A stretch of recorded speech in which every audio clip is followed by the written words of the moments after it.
जो economic survey आया उसमें कहा गया कि आधे नौजवान, आधे बेरोजगार वो रोजगार के काबिल ही नहीं, अनएम्प्लॉयबल हैं।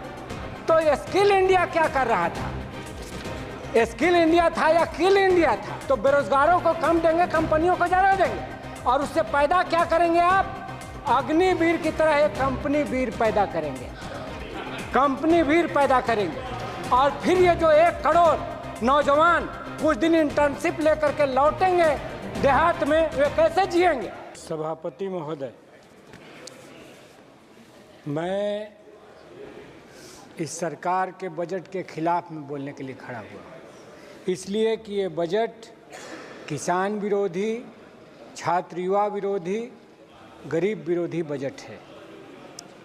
बजट ने जो पिछला चुनाव हुआ उस चुनाव के जनादेश का उल्लंघन किया है, उस जनादेश को पढ़ा नहीं है और बार बार झटका लग रहा है। उपचुनाव में भी झटका लगा, फिर भी ये बजट उसी तरह का पेश किया गया है।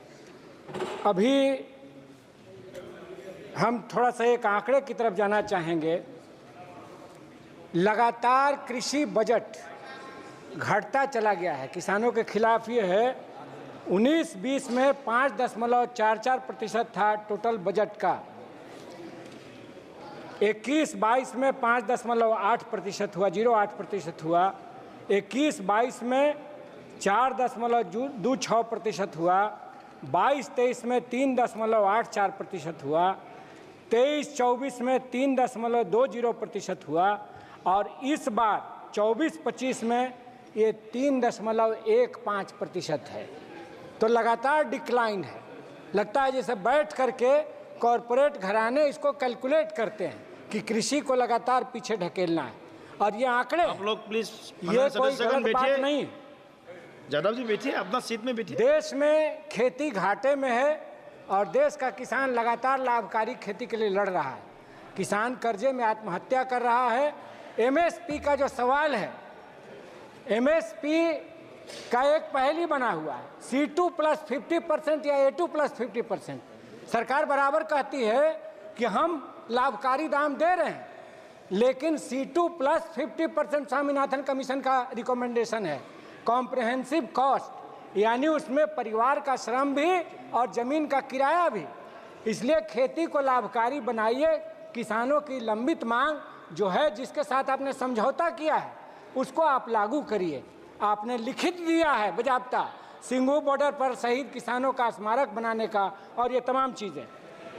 दूसरी बात मैं कहना चाहता हूँ, नौजवानों के प्रति भी यह बजट बहुत ही बेरुखी का इजहार करता है। अव्वल तो जो इकोनॉमिक सर्वे आया उसमें कहा गया कि आधे नौजवान, आधे बेरोजगार वो रोजगार के काबिल ही नहीं, अनएम्प्लॉयबल हैं। तो स्किल इंडिया क्या कर रहा था? स्किल इंडिया था या किल इंडिया था?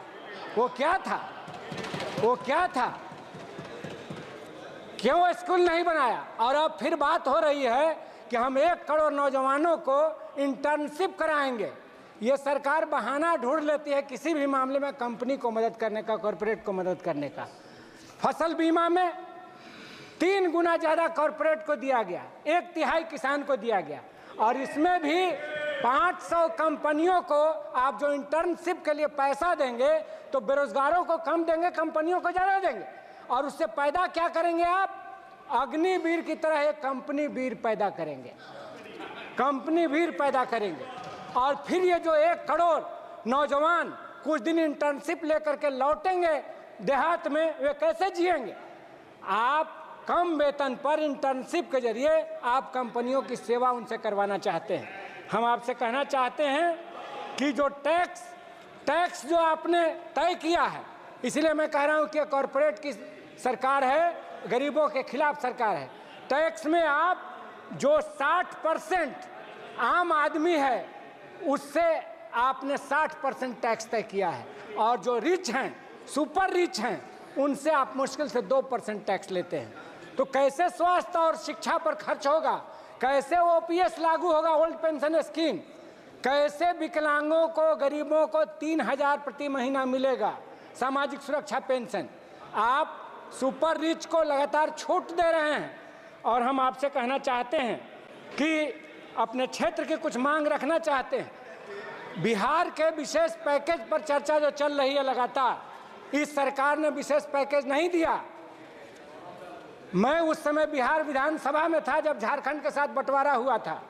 बिहार 450 करोड़ के डेफिसिट में था और झारखंड 2700 करोड़ के बेनिफिट में था। इसीलिए विशेष राज्य दर्जे की मांग उठी थी। उस समय Advani ji deputy prime minister थे और बिहार से सर्वदलीय शिष्टमंडल आया था मिलने। भाजपा अपोजिशन में थी और उस समय ये मांग उठी थी। आज इस सरकार ने विशेष राज्य का दर्जा नहीं दिया।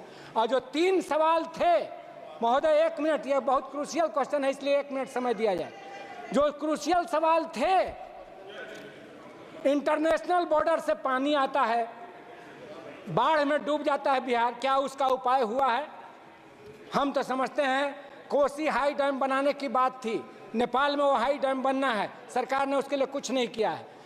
दक्षिणी बिहार में जो बिहार के सिंचाई की कृषि अर्थव्यवस्था की रीढ़ थी, सोन कैनाल सिस्टम जो अंग्रेजी राज में बनी थी 1874 में, उस पर इंद्रपुरी जलाशय बनाने की मांग है, वो आज तक सरकार ने कोई पहल नहीं किया है। तो सिंचाई का व्यवस्था भी खत्म और बाढ़ नियंत्रण का भी मामला खत्म और गरीबी मिटाने का सवाल भी खत्म। बिहार में जातीय जनगणना हुई, राष्ट्रीय स्तर पर हमने उसको कराने की मांग की है। उसमें सोशियो इकोनॉमिक सर्वे में ये बात आई कि 34% लोग ऐसे हैं जिनकी आमदनी 6000 प्रति माह से कम है। उनको सरकार 2 लाख रुपया देगी। क्या इस पैकेज में वो शामिल है? तो गरीबी मिटाने का सवाल, बाढ़ नियंत्रण का सवाल, सिंचाई का सवाल, तीनों इस पैकेज में नहीं है। इसलिए हम कहना चाहते हैं कि आप बिहार को विशेष राज्य का दर्जा दीजिए, ढिंढोरा मत कीजिए। धन्यवाद जी, राजाराम जी, धन्यवाद।